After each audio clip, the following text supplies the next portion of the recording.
जयदीप आपटेला राऊतांनी लपवून ठेवलं होतं असा आरोप देवेंद्र फडणवीसांनी संजय राऊत यांच्यावर केलाय।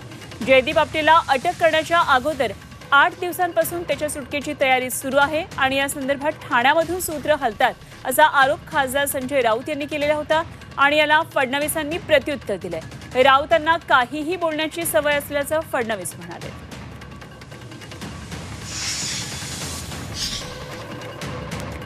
जयदीप आपटे यांना अटक होण्याआधी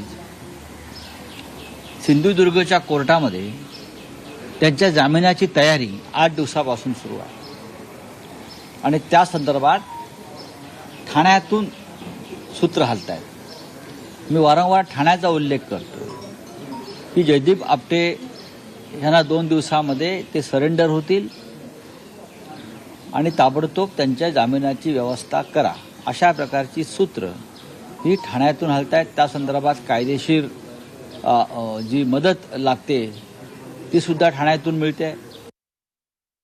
संजय राऊत असं म्हणतायत की त्यांना वाचवण्यासाठी पूर्ण जी कायदेमंडळाची प्रभूज आहे ती भाजपशी निगडीत त्यांनी रक्तातच बेईमानी असं आहे की संजय राऊतांना असल्या गोष्टी बोलण्याची सवय आहे। माझं तर मत आहे की बहुधा जयदीप आपटेला संजय राऊतनीच लपवून ठेवलं होतं।